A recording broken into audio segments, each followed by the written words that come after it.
Բարև ձեզ, շողակաթի եթերում հարց ու պատասխանն է։ Ստացել ենք շաբաթվա ընթացքում ձեր ուղարկած հարցերը, այսօրվա հաղորդման ընթացքում դրանք ուղղելու ենք Տեր Անդրեաս Քահանա Կարապետյանին։ Օրհնեցեք Տեր այր։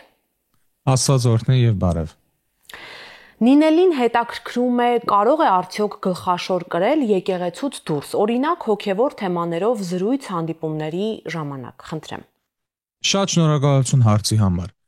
Ուրեմն որևէ արգելք չկա գլխաշոր կրել եկեղեցուց դուրս հոգևոր զրույցների ժամանակ, հոգևորականի հետ հանդիպման ժամանակ։ Միայն պատվիրանը, որ մենք ունենք Պողոս Առաքյալից, դա գլխաշոր կրելն է եկեղեցու մեջ, եւ իհարկե սրա խորհուրդը նա է, որ մենք խոնարհությամբ եւ համեստությամբ մոտենանք Աստծո խորան, մտնենք եկեղեցի։ Ուրեմն եթե մենք ուզում ենք գլխաշորը նաև կրել եկեղեցուց դուրս հոգևոր զրույցի ժամանակ, որևէ արգելք չկա, կարևորը մարդու սիրտն է, միտքը, որ խոնարհ լինի։ Ով է ուխտի ժողովուրդը եւ ինչու է այդ անունը ստացել։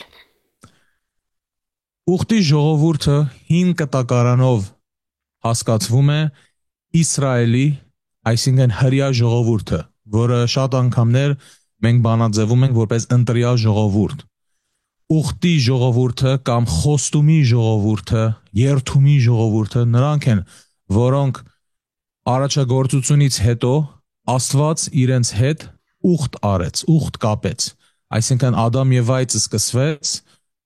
հաջորդվեց Նոյը, հաջորդվեց Աբրահամը,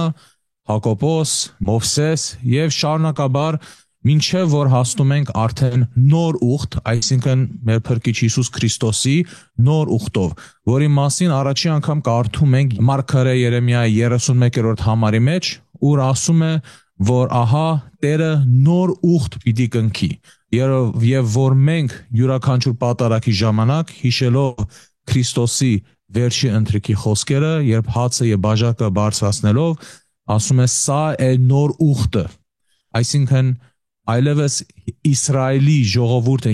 հին կտակարանի ուխտի ժողովուրդը չեն, այլ նոր Իսրայելը յուրաքանչյուր մկրտված քրիստոնյա դառնում է ուխտի ժողովուրդ, որը Աստծո առաջնորդվում է դեպի հավիտենական կյանք։ Նորածնին կարելի է երկրորդ օրը մկրտել, թե պարտադիր սպասել 8 օրական դառնալուն, Մերիի հարցն է։ Շնորհակալություն հարցի համար, ուրեմն որևէ արգելք չկա։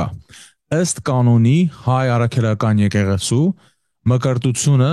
տեղի ունենում 8 օրից հետո։ Ընդհանրապես, օրինակ Սփյուռքի մեջ դա պահպանվում է 40 օր հետո նոր երեխուն մկրտել։ Սակայն եթե անհրաժեշտ է հիվանդության, մահամերձ երեխայի պարագային, այո, երկրորդ օր, առաջի օր միանգամից կնքելու հնարավորությունը կա եւ որևէ արգելք չկա։ Սա իհարկե կապված է 8 օրը որտեղից է մեզ գալի, սա գալիս է հին հրեական անվանակոչության 8 օր հետո անվանակոչության, երբ օրինակ արու երեխան կթլպատվի եւ անուն կստանա, նույնպես էլ մենք 8 օր հետո, երբ որ մկրտությունը կկատարվի, մենք կանվանակոչվենք, մենք անուն կստանանք, որի համար օրինակ, երբ որ հոգևորականի հետ խոսում ենք շատ անգամներ, ասում է, չէ, իր հոգևոր անունը, երբ որ ձեռնադրվում է քահանա տվյալ անձը, նոր անուն է ստանում։ Եվ շատ անգամներ ասում ենք ավազանի անուն եւ ձեռնադրության անուն։ Այսինքն ավազանի անունը այդ անունն է, որ երբ մկրտվում ենք, ստանում ենք։ Դա յուրաքանչյուրիս համար է։ Երբ 8 օր հետո կկնքվենք, կմկրտվենք, կստանանք նոր անուն։ Ուրեմն որևէ արգելք չկա, բայց ըստ եկեղեցու կանոնադրության 8 օր հետո նոր կկնքվի։ Ուրեմն իհարկե մենք խորհուրդ ենք տալի, որ յուրաքանչյուր ծնող հոգևորականի իր հոգևոր հոր հետ դիմի եւ իր խորհուրդը հարցնի, որպեսզի ճիշտ քայլերով եւ ճիշտ որոշմամբ օրը որոշվի, թե երբ պիտի փոքրիկին մկրտեն։ Արտակ Առաքելյանն է հարց ուղղել մեզ. Տարվա ընթացքում թե անհատական եւ թե ընդհանրական խոստովանությունների մասնակցում է եւ գիտի, որ ապաշխարելուց հետո կատարած մեղքերի համար պետք է հատուցել աղոթքի, բարեգործության կամ պահքի միջոցով։ Ամեն օր նարեկացուց 2 աղոթք ընթերցելը բավարար է արդյոք հատուցման համար։ Շատ հետաքրքիր հարց է եւ ուզում եմ նախ եւ առաջ շնորհակալություն հայտնել եւ գնահատել ոչ թե միայն այս շատ կարեւոր հարցը խոստովանության, ընդհանրական եւ անհատական, այլ նաեւ ամբողջ խորհուրդը, որ մենք յուրաքանչյուրս պարտավոր ենք մասնակցել խոստովանության որպես խորհուրդ։ Իսկ ինչ վերաբերում է հատուցմամ, մենք յուրաքանչյուր քրիստոնյա հավատում ենք, որ մենք որևէ գործ, որևէ ավելի քայլ չենք կարող անել, որ փրկություն ստանալ Աստծուց։ Արդեն Քրիստոս խաչվեց եւ հարություն արավ եւ յուրաքանչյուրիս մեղքի հատուցումը արդեն իսկ վճարված է։ Սակայն երբ որ մենք որպես խոստովանազավակ մոտենում ենք խոստովանահայրի եւ ապաշխարությամբ, զղջումով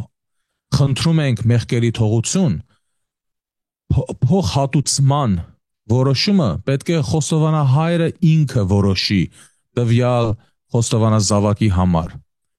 Ամեն աղոթք, ամեն բառ, լինի նարեկացուց, շնորհալուց եւ թե անհատական մեր անձնական աղոթքը, եթե սրտից է, լինի դա մեկ նախադասություն, դա լինի մեկ բառ, արդեն իսկ բավարար հատուցում է։ Ուրեմն այո, շատ գեղեցիկ է, որ 2 աղոթք ցանկություն կա նարեկացուց ընթերցեր որպես հատուցում մեղքերի թողության, որպես հատուցում ապաշխարության շրջանի համար։ Սակայն մենք երբեք չենք սահմանում 1, 2, 3 աղոթք, այլ սահմանում ենք, որ աղոթքը պետք է սրտից բխի եւ պետք է այն գիտակցությամբ լինի, որ երբ հավատքով, խոնար հավատքով մոտենում ենք Աստծուն, մի արդյունքը, ինչպես Արևելյան եկեղեցու Սուրբ Փայիսիոս հայրն է Աթոսի ասում, մեկ արդյունքը կարող է ջնջի մեր բոլորիս մեղքերը։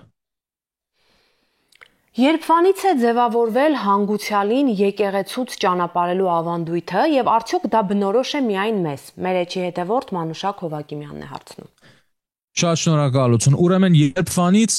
որպես սյուն թվական չեմ կարող խոսել, բայց օրինակ եթե բերեմ իմ կողքս այստեղ Մայր Մաշտոցի օրինակը,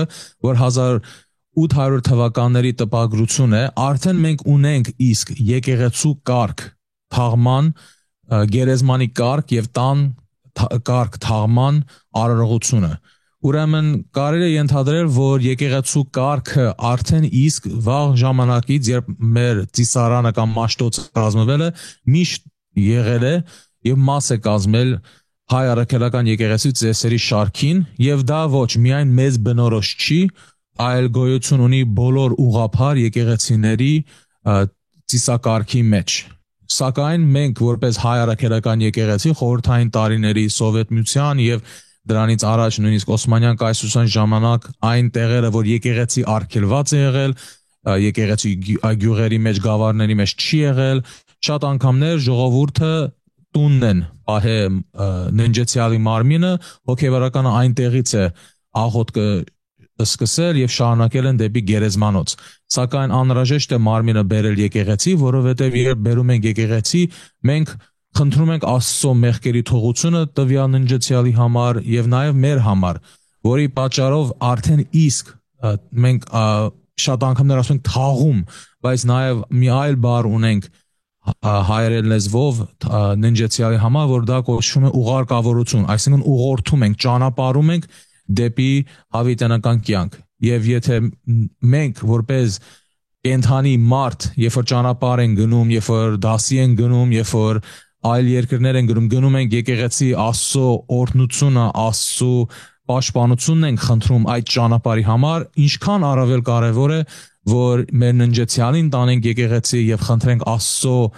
օրհնությունը, Աստծո մեղքերի թողությունը եւ պաշտպանություն հավիտենական կյանքի ճանապարհի համար։ Եվ ընթերցեմ այսօրվա հաղորդման վերջին հարցը։ Ինչպես է իրը առարկան դառնում սրբություն, մասունքի արկայությունը պարտադիր է արդյոք։ Ուրեմն իրի սրբությունը եւ օրտնված լինելը երկու տարբեր բաներ են։ Այստեղ հարցը սրբություն դառնալու իրի սրբություն դառնալու շեշտը պետք է հիշեցնեմ, որ որևէ իր դա մանավանդ եկեղեցու մեջ, օրինակ եկեղեցականի զգեստ, լանջախաչ, ձեռացխաչ, սրբապատկեր, ցկի, ավետարան, երբ եկեղեցու մեջ պիտի գործածվի, դա սրբվում է։ Արդեն սուրբ բառը դա է նշում, չէ՞, սրբվում է։ Մեր եկեղեցու ծիսակարգով ջուրով եւ գինիով սրբվում է, շատ անգամներ նաեւ միրոնով օրտնվում է, կնքվում է եւ այդ առարկան, այդ իրը ծառայում է պաշտամունքի նպատակ։ Իսկ եթե մենք ունենք որևէ մի իր, որ օրինակ խաչ, ավետարան, որ խնդրում ենք տվյալ քահանան, հայ սուրբը օրհնի, որպեսզի մենք մեր հետ տուն տանենք, օրինակ ավետարան օրհնենք, տանենք մեր երեխեքի բարձի տակը դնենք, այդ ավետարանը սրբություն չի։ Այո, սրբությունը այսինքն Աստծո խոսքը, բայց ոչ թե որպես իր, որը գործածվում է կամ սպասք, որ գործածվում է եկեղեցու արարողակարգի մեջ։ Իսկ ինչ վերաբերում է մասունքի ներկայությունը, դա կաթողիկ եկեղեցու սովորություն է, որ նույնիսկ իրենց եկեղեցիները մինչև 1800 թվականներ իրենց եկեղեցիների խորանների տակ միշտ զետեղված է եղել սրբերի մասունք, որը նաև ունենք մենք հայ առաքելական եկեղեցու մեջ, օրինակ Երուսաղեմ, երբ որ գնանք Սուրբ Հակոբոս վանքը գլխադիրը լինի, Սուրբ Հակոբ դյարն եղբոր ավակ խորանը լինի, ունենք մասունքներ զետեղված խորանների տակ, որը խորհրդանշում է այդ սուրբ տեղը, սակայն ինչ վերաբերում է իրեր, այն իրը, որ եկեղեցու մեջ ծառայում է նպատակի, որ մարդուն Աստծուն մոտեցնի, դա է սրբությունը, եւ օրտնված իրեր, որ մենք կարող ենք մեր տունը ունենանք, դրանք սրբություններ չեն, բայց ծառայում են սուրբ նպատակ։ Եվ նաև ավելացնեմ, որ այո, մենք հայ առաքելական եկեղեցու մեջ ունենք կիրառումը, գործադրումը մասունքների, օրինակ աչ, սրբերի աչերը, ունենք խաչափայտը, ունենք այլ եւ այլ օրինակներ, որ մասունքներ, որպես սրբություն ունենք մեր եկեղեցու մեջ։ Սակայն սրանք սահմանված են զուտ իրենք որպես մասունք կրող սրբություններ, այսինքն ոչ թե ինչ որ մի տուփ ենք վերցնում եւ ի մեջ մասունք ենք դնում, դառնում է սրբություն, այլ օրինակ աչերը պատրաստվել են հատուկ մասունքը կրելու համար, որպեսզի հասանելի դարձնեն ժողովրդին։ Եթե մտնենք թանգարան եւ տեսնենք օրինակ խաչքար կամ տեսնենք ջարդից փրկված աչեր, շատ անգամներ մեջի մասունքը հանված է եւ արդեն պահված է Մայրաթոր Սուրբ Էջմիածին այլ մի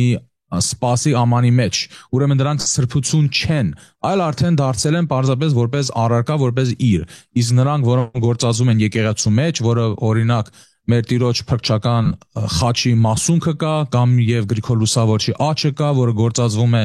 միրոն օրհնության ժամանակ, դրանք այո, մասունկակիր սրբություններ են։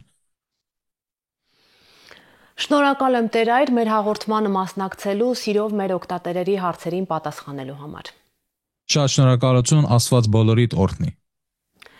Տեր Անդրեաս Քահանա Կարապետյանն էր տեսակապով միացել մեզ, ես սպասում եմ ձեր նոր հարցերին։ Գրեք դրանք, հաջողություն։